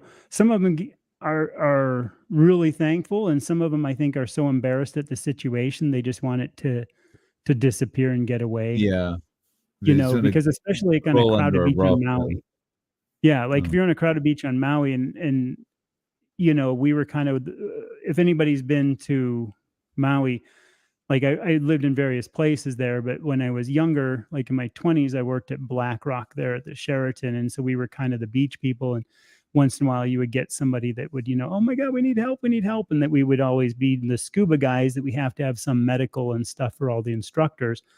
We would be the guys that would run down, then they would call EMS, so we were first responding. And a lot of it's just they were snorkeling and their snorkel went under and they ingested a bunch of water and they're fine. It's more of that they're not used to it, so they're mentally freaking out more than Mm. physically harmed. But we get a few. You get people like, we put up red flags. And what are the red flags for? It's like, well, there's like 6 or 7 foot shore breaking on there.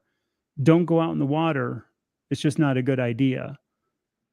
Oh, I'm fine. I'm used to the water. And, then when the guy is flopping around because he broke his back, not to laugh at Mm. that, 'cause there's no laugh. But I mean, people used to break legs and break their backs and everything all the time.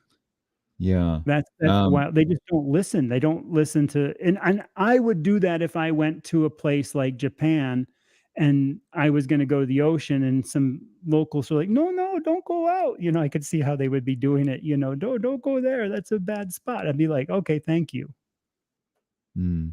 Wouldn't go, "Oh, I lived in Hawaii. I'm fine to go out there," then realize it's like where there's some weird rip current and tiger sharks or something. And those rips just will carry you so far, so fast. Yeah.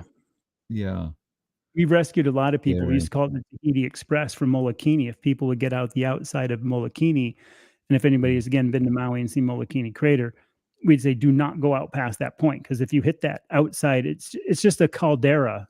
Like if you look up Molokini, Molokini, and see it on the map, it's out there. And the second you hit the outside, you're like, poof, just gone. There's no way you can swim against it. Mm. And people used to, of course, just venture out there and goodbye. And then Wow. and then we'd have to pack up and get a thing, or sometimes we'd have a kayak and the kayak can catch them.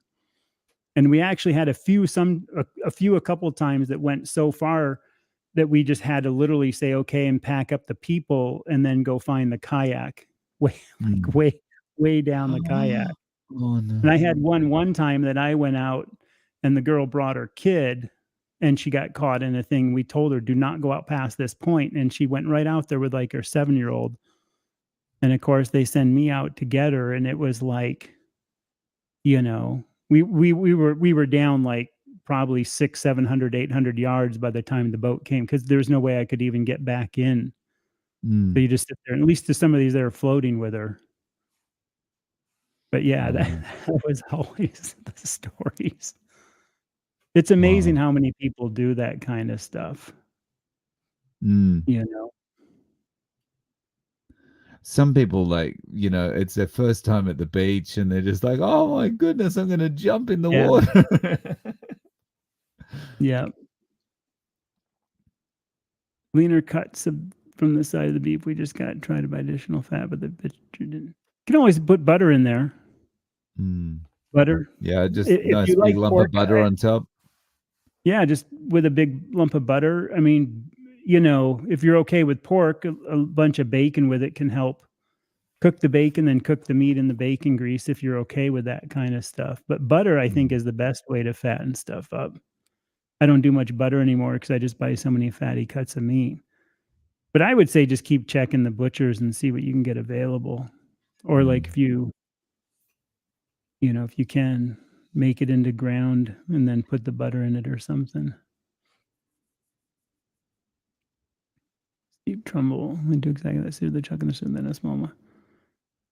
Oh, there you go. Stick it in the oven, 183, depending on what degree your oven works at. I know the cooktop method. I've got to try some of those other things. The problem is when I just get so used to what I'm doing and I already do a few different things, I like it so much. Plus, I don't like long cooked meats because I do have a lot of past allergy issues and there's more histamine. And I do get a histamine response with long cooked meats. My nose runs really bad and I get that feeling in my sinuses. But I know it's good that way, but I just, don't. So chuck roast, low and slow and black speckled. Yeah, the old pan roasters, the old steel pan roasters. So 250. That's how I grew up with it, was in one of those little speckled cheap pan things. Like I said, my way now is sous vide. If you haven't done it in sous vide, it's like it's nothing like chuck roast. It's like this nice red prime rib kind of thing. Hey, Primal's in here. Hey, Mike. Hey, Mike.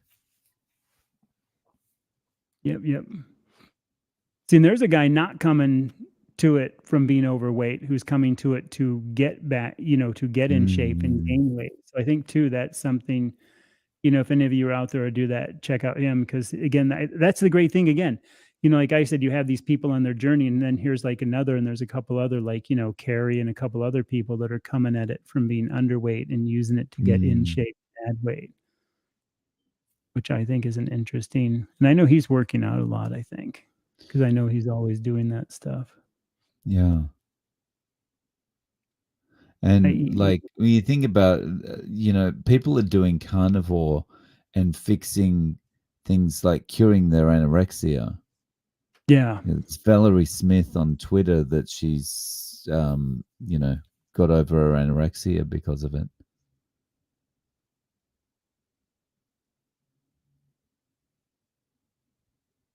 Rest him like nice. So see, you came here, got answered. There you go. Question. Why does your need for fat change over time? I've been in the same amount of fat for roughly a few months, and all of a sudden I developed a loose stool, and I don't want that amount of fat anymore. Then that's your body saying to change. I'll let you take that day first, and I'll give you my thoughts. So why? I'm not sure, but it does. I mean, I'm kind of going through something very similar at the moment. I don't use as much fat or whatever. Like when I'm cooking ground beef now, I don't even put anything in the pan. I just cook it in the pan and just kind of, it's almost like stir fry, Chad, what are your thoughts on this? Yeah, I don't know exactly. I've heard different things, metabolic different things, and basically, I do know this: when you ingest fat that you're intaking, exactly what happens. It doesn't store. You'll find what you get. You get a loose stool. TMI for people, but sometimes you can almost see an oil slick left there, if you're eating way too much. So my first year, I radically ate way more fat than I do now. And sometimes I'd be eating like that, like that stick of butter just to get more. Even with a ribeye, I'd be cutting up like half a stick and sopping it up. And it would change. Then sometimes I wouldn't want any. Like these days, and again, I'm almost 4 years into the carnivore. I totally quit butter here probably 3 months ago. And I think I've had like a couple slices once in a while, but I just don't even want any extra fat at Mm. all. And it seems to be working. So I would say my second year I cut way back on the fat, but I still had it, but it was way back. And it kind of like the first year I found, and I don't know if you found this, Dave, like, and there was no rhyme or reason. It wasn't like I ate a bunch one day, so the next day I had to eat less. It Mm. wasn't like a give or take average. It would be like sometimes I just want more for 7 days. And how I felt that I wanted more is I just felt like there was something not quite satiating craving in me. And if I would just take a big chunk of butter, I'd be like, oh, it would just kind of, fill that feeling out. And that's how I Mm. knew to eat more. It's almost like patterns, right? It's like, yeah, a week or a month or something, you want to eat this much, and then it just changes. Yeah, and anybody Mm. else can share too in the chat, and they can kinda read through that because I don't know why I've heard different things, that it's your body's metabolic different on how it's burning what's available and doing that, because I do know that on the cellular level, the way the fat goes in, that fat you're intaking, so much fat will actually get into the cells, go in and mix and mingle, and take all that stored fat and then allow that to flush through. But the stuff you took in won't get stored. And I can't remember exactly how that works, but you can look it up. And then that way, that's kind of what fat you're burning. And that other fat is really just the carrier and won't do it. And obviously, the carbs and other stuff go in, mix and mingle. And then that says, okay, we want to store this for the energy later. So, too, the idea that you're bringing in too much fat and you're afraid of gaining that fat won't happen. Chafee said this, Baker said this, Barry said this. You're finding this out exactly with the loose stool. You will just basically pass it through. So that's just your key, just to say, take it back. And if you start having any kind of bowel movements that are harder or firm with a constipation thing, then you want to up that fat again and kind of do it. I would say look at your signals of your hunger, your satiety, things that you're kind of feeling as you're doing this, and you'll just start to kind of self-adjust every day. And in my satiety of what I'd think I'm hungry for, I'd be like, man, I think I'm really hungry for this. And I do believe in that kind of roughly 1 gram of protein per ideal body weight. And then like, if this is your, like me at 178 pounds, or where I'm at right now at 188, because I'm overeating, I'm going back to 178. My fat level could be here. Now, if I'm going to eat more, I'm just going to eat more fat and take in more calories. Or if I'm going to reduce my fat, I reduce it. But I try to keep my protein there because that's the building blocks that you need. That's my view from what I've read and heard. I don't know about you, Dave, on what you think of that kind of, keep protein kind of where it's at. Yeah. For me, I tend not to think about that at all. I just kind of whatever I'm Yeah. feeling like eating, I just do. Eat. But Yeah. you find though it's kind of the same amount though, I guess. It's like I don't really Oh measure it. I yeah. don't I just know where that 2-ish pounds sits. Because recently I've been eating, like this last month, like almost 3 pounds of meat a day Mm, in one sitting, yeah. which a lot of people find kind of hard, One sitting. in Wow. one sitting, I just choo, and do it. And Oh, I have okay. no issue doing it. Yeah, I feel like, yeah, pretty much it doesn't change, and yeah, I can go. days where I have a lot more than I would normally, but if you spread it out over a period of time, like it's pretty Yeah. much the same. And I would say too, also with the loose dose, like some people, I don't do well with pouring the rendered fat back over the meat and eating it. That rips my gut apart. And I also have no gallbladder. Maybe that's a reason. So the fat that I tend to like the fat that's like in my really rare meat way better, and I do better with it. And I think I just tolerate it better. I So think, even the amount of fat you're taking in might matter how much is rendered out and how much you're eating back. Like I used to eat it like a soup almost. I used to take all my broth from like the chuck and pour it in a bowl and drink it. And I don't do that anymore. yeah. I think Anthony Chafee said something once about how that, the fat that's on the meat is always going to be better than any other kind. Yeah. Mm. The other thing, it depends probably on what you're eating. Like when you change over time, been eating the same amount of fat, roughly a few months, you could like, I don't do well on New York strip. I get them once in a while, but I know I have to add more thing, but I know ribeye and chuck work for me and I don't have to add anything more. And like eggs are good as I think, this, like if you cook your meat and then throw your eggs in there, you can cook your eggs in whatever your meat was cooked in and what's left in the pan, and you don't really need, and it absorbs everything and kind of brings it into the food. They're a great, if you can do eggs, I think they're a great absorber. That makes sense of the fat and everything. Yeah. They do a good job with filling that out. Yeah. Eggs are awesome. Healing and adapting, eat less fat. Yeah, it's just really, it just happens. And everybody goes through these radical, like Kelly Hogan said that, like, she's like, man, that first year, and she's been at this 14 years, that first year I was like back and forth, on how much I was eating and how much fat and back and forth. And I think everybody goes through some of that. Have the host share their goals, plans? Yeah, this is kind of a long-term thing. Basically, our goals and plans. I'll go first on this one. My goal and plan is I want to do more hiking. I'm 60 years old, been doing carnivore for almost 4 years.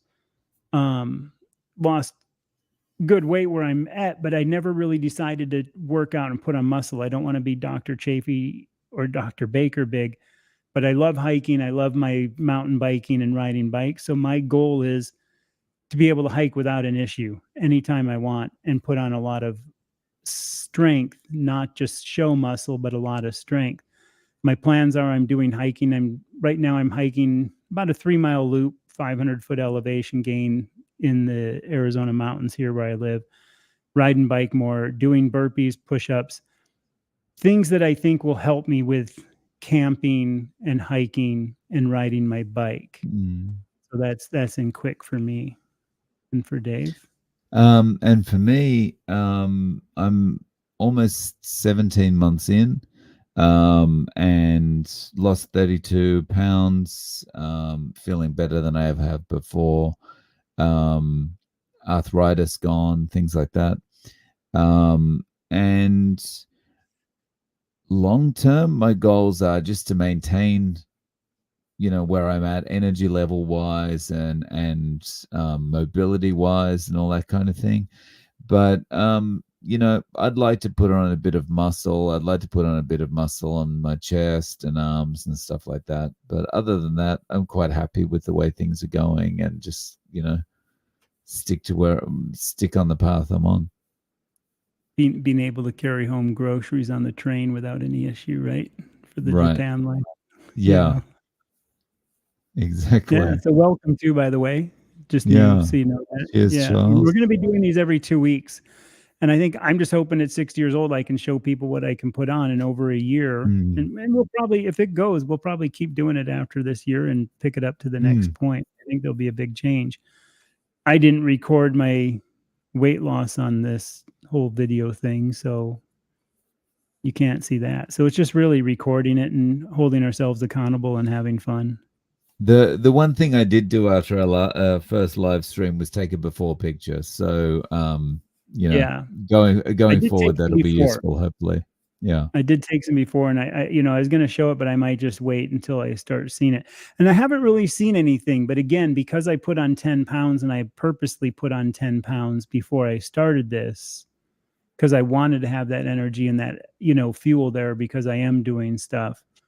I know as it comes off, and my carnivore, even coming from keto, took like a month to come in. And a lot of carnivores know sometimes they take 3 months. I don't know at 60 years old how long it's going to take to start showing some strength gain and cutting. But, once I can start seeing a difference, maybe at the 3-month mark, I'll post the photos. And we took, I think, did you take measurements? I took measurements of like I my didn't arms, my take legs. You measurements. didn't. Yeah. I took But I measurements. mean, I haven't You done haven't been anything, doing so much, so you're good to I go. You can still do it. I can still do it. Yeah. Yeah. So I took measurements, and we'll see how that goes. Yeah. Nice. Pizza and sugar, but I know what you mean. And sugar, yeah, it's so good. Is eating less going to be okay? The moment roughly the same fat to protein ratio. So if I eat less, it will be more protein than fat. I think I would never want to undereat. I would want to overeat and have that issue than undereating, because I think undereating can put your body like into a starvation mode, and then you can actually gain weight if you undereat just as much as you overeat. And then the problem is that, whoops, I just hit the button and took that off. Is that you're not going to then have the nutrients that you need. I would rather overeat and flatten out, or maybe gain a couple pounds, but have the nutrients, than undereat, not have the nutrients, have your body go into storage mode and stall and gain the weight. Dave, thoughts? Yeah. Yeah. I mean, this is in the context of the loose stool thing as well. So I think it's also just about finding that balance, so you don't want to swing too far to one end, so you just want to gradually reduce the fat a little bit, just a little bit. And because I think, in my experience anyway, your body tends to be pretty sensitive to the fat. It's not like you have to go, all right, well, I'm cutting everything out to see a difference. Just a small amount is going to be enough. So I would just, over a period of days, I would just reduce slightly until you're at a point you're happy with. Yeah. And as far as the protein to fat ratio, I forgot what it is. I think it's like 1 gram of protein is 8. And then like 1 gram of fat is like 12 on a, caloric basis kind of things. So it's already kind of at that 75% ratio. I think, I can't remember exactly, but like, most people are at that 70%, some are 80. You don't want to, as I understand, and double check this because this isn't any kind of advice. It's like you don't want to get below 60% fat. That's kind of the number I keep hearing the smart people say, but double check me. So if you stay in that 70%, some people do better at 80. I lost more weight eating like 80% fat, but now that I'm kind of in this maintenance mode for the last 3 years, I don't feel good when I eat that much fat, but I can, but I just don't like eating that much fat. I tend to kind of pull it back into that thing, and that's where I feel best. Also, the other thing is, if you're eating a lot of dairy, I would say maybe think about what dairy you're eating or drinking, and think about that, because that also, some people do have problems with looser stools and stuff from dairy. The hard cheeses tend not to. They tend to do the opposite. They'll tend to constipate you or something like that. So if you do like a little bit of dairy, maybe switch to like, the harder aged cheeses and stuff like that, and get away from the softer things and stuff. Nicole gets a lot of grief. Yeah. It's too bad people are bugging her about her thing, because that's just her thing. And there's this guy, and I can't remember his name, and I want to do an interview with him, and it's like something dad bought or something. The guy he's like carnivore, and he started doing fruit, but the dude's just ripped beyond belief and in good shape. And he's very scientific about he takes the whole testing to a whole nother level than I do. And he's got the body to prove it and the times to prove it, and his running and everything else. So This isn't a contest that we can take away your decoder ring and membership card, as I always say. This is not going to happen. You got to find what works for you. And if Yeah. somebody wants to add in a little bit of fruit or veg or carbs, who cares? Again, let them do it. This is about getting away from the seed oils, the junk foods. I found it works. It's helped my allergies. So I'm really pretty strict. I just eat 2 kinds of meat mostly, and my hard Parmesan cheese only because of this no gallbladder thing, or I wouldn't be eating cheese at all. And what do you eat then, Dave? I mean, you just mostly eat the butter or not butter, but the eggs and your beef and eggs and ground beef, and yeah. and there's a bit of pork in there too. So that's it. Simple as. And I think a That's the lot of thing I think people I are like love about this is it's so simple. yeah. So I think there Mm. are a lot of people like us too and we don't make a big thing of it. We don't go because Nicole's a friend of ours that we do things with, and it's And the thing everybody's got is, to pick their Nicole's own never path. said she's a carnivore. No, She's never never. said that, right? So that's why it's kind of weird that people are, annoyed. So what are you annoyed about? It's like saying And I Nicole's eat former ice fat girl for cream and then people that someone don't know. being angry because you eat vanilla ice cream. It's like what you Yeah. you know. Oh boy. Hey John. I test a lot, but I don't test with the intention of ever trying to introduce it. I test out of curiosity. Only thing I tested like was one little teeny bite of like Swedish fish that I used to like on kids' Halloween over 2 years. Like once in a while I'll try something like my kids have I haven't done it so much recently, but like when they have like a pizza, I'm like, okay, I want to try one little bite. And I mean, we're talking like a little bite. And I often have the intention of spitting it out because I just don't care to eat it, but I don't care if I swallow it either.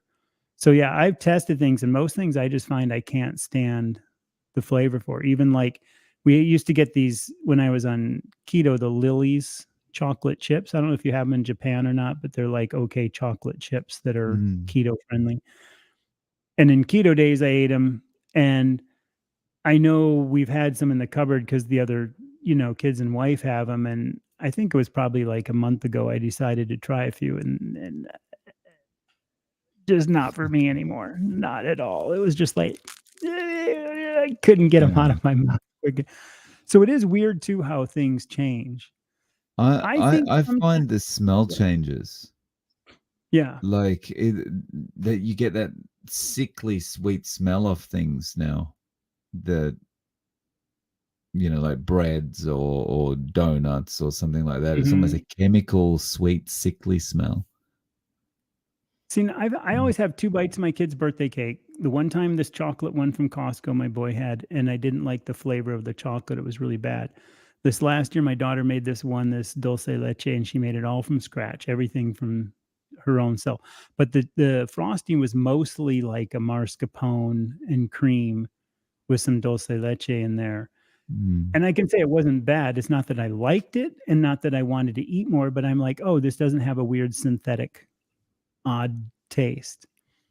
So I could say that maybe is a test. And like I had one bite of this fried rice that I'd made the other day for the family because they said it turned out good. And I used to make this fried rice and I used to like it. So I had one little bite and I was like, yeah, it brings a memory, but it's kind of like hearing if you're our age and you hear a song from high school days. Oh yeah, I remember that. Oh, remember that girl that dumped me that did this? And oh, remember that? Oh, remember you up in school? Oh, remember getting, you know what I mean? Then it brings back all these other memories. So you're like, yeah, okay, I can live without it. So yes, I've tested things, but in small, weird amounts, often that. Never for a weekend, never for anything more than one bite. That's how I test, is just like, oh, I'm really curious what this is like one little bite of a donut. Like even my kids had some cupcakes a while ago that they brought back. And I used to be the kind that would have done that, maybe, but even then I didn't even open the container to smell it. And I think people could laugh at that because a lot of people like, oh, those smell so good. I got to have one, when you were eating that junk.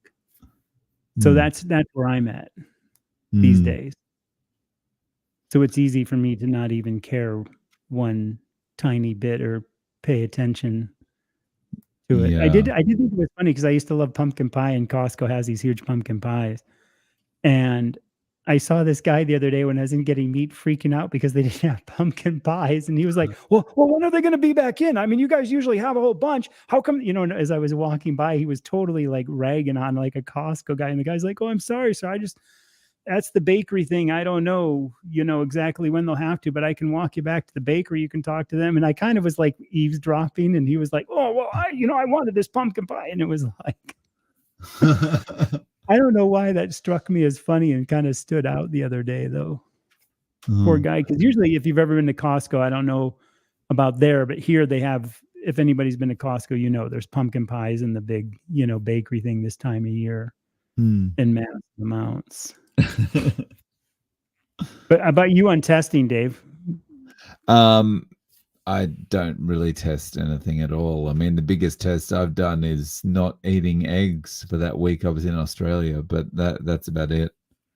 Yeah. And there wasn't much of there was no real difference. Marinated sugar. Yeah. My problem were carbs and sugar. That's why cinnamon rolls were like the best invention ever, because you have the carbs and the sugar all over the top of your carbs. So cinnamon rolls were probably one of my, 135, 6 foot, 20-inch waist. Yeah, that's, you were the skinny guy that would fit in a locker. I was the guy that would put you in a locker. Hey, let's put that guy in the locker. In a funny, joking way that we were just clowns. We were like the total class clowns of our school. I got to catch up on something. So there you go. Some more thoughts. Yeah. See, I just like kind of keeping that the same, but I think too, it's like you're eating to satiety. The biggest thing is that you eat to satiety. Fat's going to satiate you more than that. So it's just about making sure you don't undereat, and don't ever try to think, oh, well, I can just eat a little less and lose some, because I can tell you from experience that doesn't work. Definitely. Surgery 2 years ago, still eating meat. Yeah. And my wife lost her mom to cancer here recently. So I actually did a lot of digging into it on the backside just to find out. There is no proof of anything from food. That's the one thing I know from researching it. Nobody can say this is a kind of food that causes it or doesn't cause it either. But they do know the sugar things and certain things that it eats on, because they can check that in dishes and stuff. But as far as, and I don't think anybody's really just eating pure sugar. Like if somebody had cancer and you were only eating cakes and Slurpees, yeah, probably that's going to be a cause. But I think even people that are eating the sad diets, probably the seed oils and other junk. But if somebody was eating like paleo or keto or carnivore, I think all that's good. That's just my view on that. So it is interesting. And I'm sure you're still eating it. So I'm preaching to the choir, I love the name Slurpee. It just sounds objectionable. Slurpee. It isn't just objectionable. It also sounds objectionable. Nice on that, Mike. Yeah. The carnivore treats until you reach your goal. I think too many people do that. And I give people grace and whatever, but I do see a lot of people struggling with weight, and then even on their channel, and it's like, oh, this carnivore pizza they just had. Oh, then they had these kind of things. And then they're making these like milkshakes, and I don't have anything against people that want to do like the Dr. Kilt's ice cream or anything, but if you're doing it, unless you're happy on your routine, if you're happy, like, yeah, I'll just lose weight over 3 years rather than 1, and I don't care, that's cool. But when you're then complaining like, oh, I'm on a stall and I can't figure out why, look at my carnivore pizza I made. There was only 3 cups. There's only 3 cups of, cheese in it. And it's kind of like, okay, And again, step on toes, then enjoy them. Somebody saw the sidecar and nuts.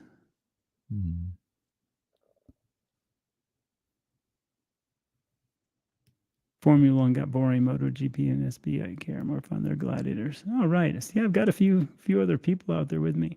See, and I like the SBK because I think there's a little more because they're more like bikes that are within reach, because they're that not just, so insanely mega million things in the new stuff in MotoGP that they're cutting back. I think there's a little more racing in between that and the MotoGP guys.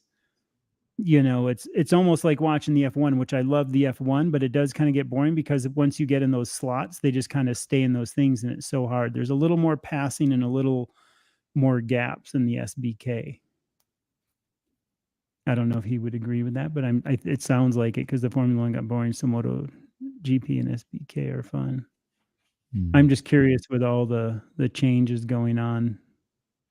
It's like, again, the whole political side of the racing and all the team members and what they do.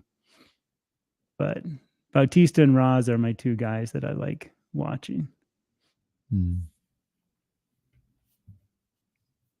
So, yep, getting some information. I'll try to listen to those all of a sudden. Yeah, and like Dave said, it's not like you have to do a whole bunch. And I don't know if you're eating like a lot of extra butter and it's just like cut back on a tablespoon or so and see, and your body will usually give you the signals, on what you're doing. So 5'9". See, I went down about an inch in height over my years.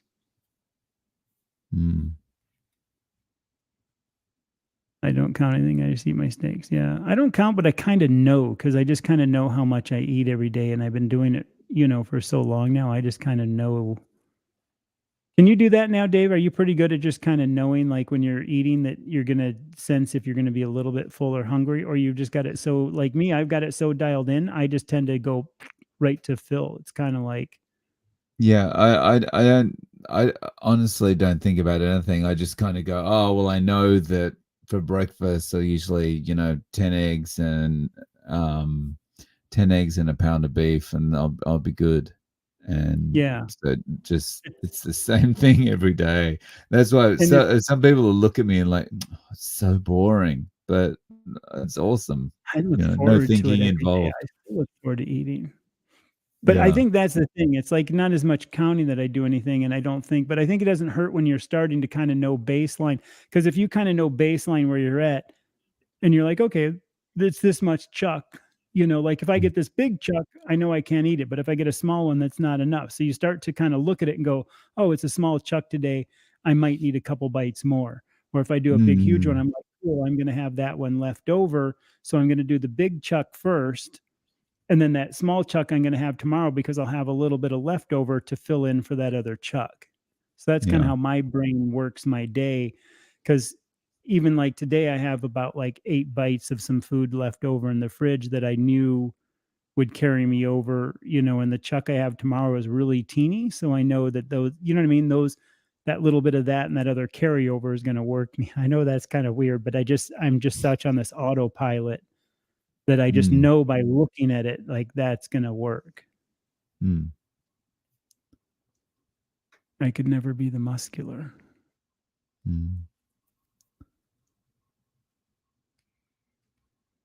think carnivore definitely helps though, because it just changes your body composition so much.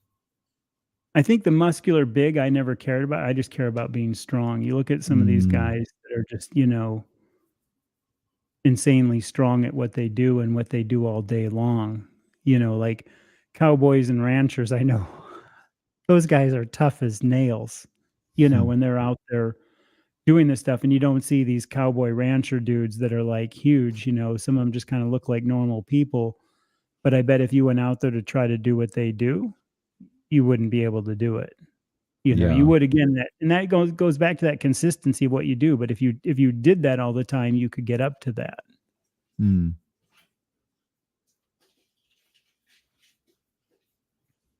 Yep. Gluten-free, carb-free, veggie-free. Nice, Tina. I figure for how long I've been that way, I don't see going back at my age.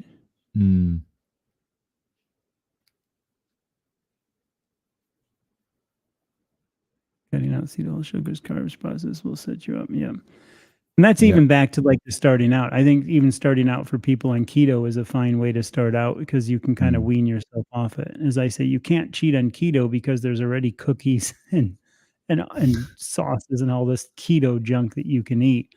So if you had to, get away from that, do keto for 3 months or something, and just realize, yeah, eating fat bombs and chocolate keto cookies isn't a proper diet, and you'll get away from it. But at least you'll be on a cleaner version of them to get away from the processed sugar and processed junk. That's my thought. Definitely. Ooh, yeah. Stop buying them. Stop buying them. Quit now. Stop doing it. Yeah. Just use regular cream for now. That's what I say. Even though I'm kind of, Dave still drinks coffee, I finally quit. But yeah. True. In a rip, swim sideways across current. The downside to a rip, like where I worked, is you're out on a island, and when you get in the rip, there's no shore for that's the downside. Like on Molokini, you can't swim sideways because Molokini is behind you before you know it. And as you go down around the south part of Maui, you've got about a 2.5 mile swim across the ocean. And by the time you got there, the rip would take you past it. But yeah, true. You swim across the current on most beaches. But even like when I was in the Caribbean working, like if you get these rips, the islands are so small where we would work. And if you get off an edge of a rip, it just takes you out from the island. Then all of a sudden you're like, okay, where's the next island? Oh, it's 37 miles that way. Well, that's kind of that is true though. But it is funny because that's what happened to me so much of my time in the islands is when they're small and you get in those rips, there's nowhere to go, especially when they're rocky. Like when I lived on Lanai, then you could get to the thing, but then you're on like a 500-foot cliff face of a wall. They have found people. That was the funny thing. I know one time we were down the harbor and there was all these police and the Coast Guard, and I laugh at these situations and I shouldn't. We're like, what's all the uproar? And it's like, oh, one of the boats, they're sending a guy out because one of the first boats that hit Molokini, 2 people were on the island. One of the last snorkel trip off the island that the day before left 2 people. They didn't do a head count, and they left 2 people, and those 2 people were on that little Molokini island. They managed to climb up to where the little light tower is, and I guess they were there the whole night, and nobody knew it. That was pretty. Needless to say, I think that boat was in a little bit of trouble for leaving people, Try to catch up on these. Time if you're cutting everything too much at once. Yep.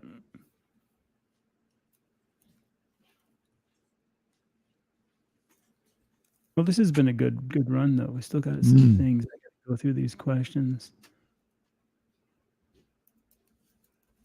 I got to get faster at this, keeping up with comments, don't I?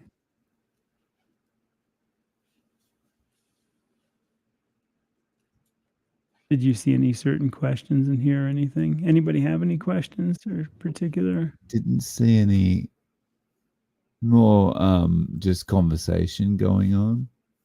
A few people towards the end of the discussion talked about they were surprised with 10 eggs. Most people are like, oh, I can only eat 2 eggs or 4 eggs.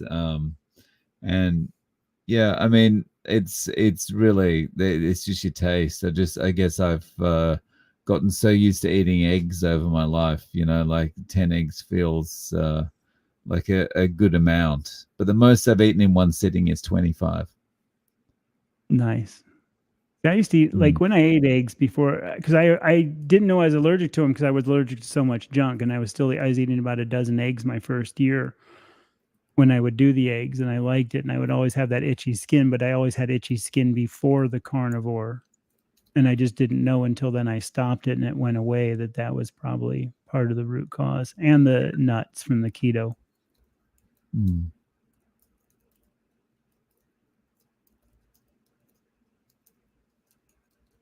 Beef, they're already going nuts, man.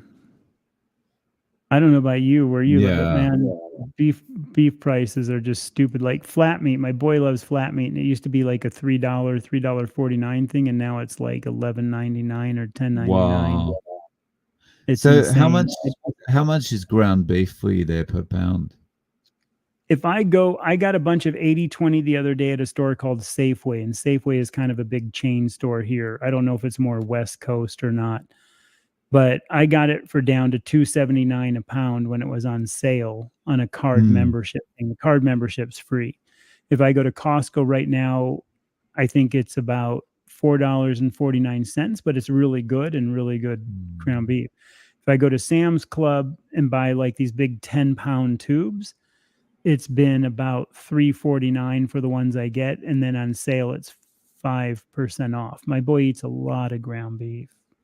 Wow. So that's God, kind of the that's price. So I can get it as low as $2.79 and $3.49 normally in the tubes at Sam's, and I can get 5% off if it's on sale in Costco, which is a little more, but I think they've got a better grade, is $4.49. I think there was $4.49 I'm there. Yeah. Yeah. We're looking about, if you convert it to US dollars, probably about $7 a pound, $7.50 a pound. Is that where you're at? And that's always the pork. That's always mixed like that's 60 beef, 40 pork. 40. Okay, yeah. I know that about that. That's always made me curious how. I wonder if the pork is better over there than the pork here, or if it's about Probably the same. not. You know what I mean? I wonder if it's the same kind of farm raised, and it's just kind of how I can see it'd be good though. It's probably good tasting because pork's really sweet and good. As long as you have pork with meat, I'm okay, but I still like just meat. Yeah. That's my thing. And the eggs I are prefer such good. just beef. Yeah. Yeah. I mean, if I don't have to have it, it's more of a filler, but it is funny that I have to have it with meat. I can't eat it on its own. I'm going to do lamb though. I mentioned that. I'm going to see, maybe next time I'll have that lamb. Do you remember me talking about the Costco, how they have like a half box of lamb? Do you remember me talking about that, Dave? And the whole lambs?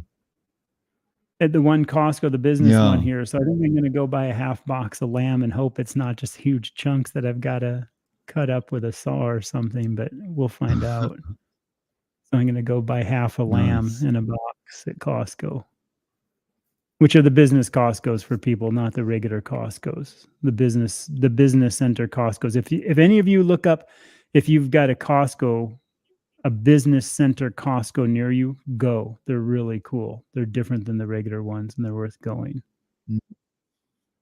Better selection of meat or a larger amount?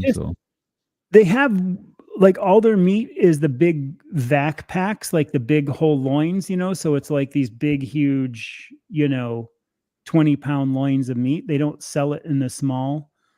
So you can literally go there and, like, when you buy chuck steak, you're going to buy like 30 pounds of chuck all at once, all in these huge restaurant packs. And the walk-in cooler for it's huge. I'll do a video of it. And so it's like, just a couple rows of like all these huge vac packs of meat. And then, like I said, in the one thing they've actually got, they're wrapped up kind of tight in like some kind of covering, but they've literally got whole lambs hanging in there, and you can just go in and grab the whole lamb that's wrapped up. So they have a lot of this big bulk stuff for the restaurant. But the cool thing is they have a lot of restaurant supply stuff. So like I have a bowl for my boy to mix stuff in, just like a typical metal restaurant bowl. And it was all of like $3. Like I can buy, really cheap cooking tongs in there for really cheap. And you can buy sheet pans, that you would cook in the oven. And like, even like the sheet pans to dry brine on are really cheap there. And they're handy if you're prepping a bunch of meat to pack, that you can throw them all on there because they've got a lip to the edge and they don't drain all over. So I like looking at all the kitchen junk, and what they have there, and occasionally get stuff that's handy. Like they haven't had butcher paper there, the actual freezer paper. They have butcher paper, but not the freezer paper. So I have to get that again because sometimes I'll wrap it in freezer paper. But they do have an insane meat selection. And I like it because then you do your own, when you buy the whole thing, and it's cheaper. It's usually about $3 cheaper than the cut processed stuff at the regular Costco. Oh, nice. So yeah. I saw the giant pumpkin pie at Costco today, $6. It's gigantic. Wasn't even tempted. Yeah. Have you ever seen the pumpkin pies from Costco, Dave? No, I haven't. Okay, I'm I can gonna only you know what I gotta do? imagine. I I can gotta only remember imagine. next time I go there to, like, put my hand down and kind of next to it and show you what they are. Mm, I mean, like, if you hold them in front of you, your arms are almost, like, outward, like, like wow. this big of I mean, they're like, they gotta be, like, 18 inches across or something. They're like a large pizza size, but they're pumpkin Mm, pies, and they have pecan pies yeah. like that. They might be, like, 16 inches, whatever that works out to, but yeah.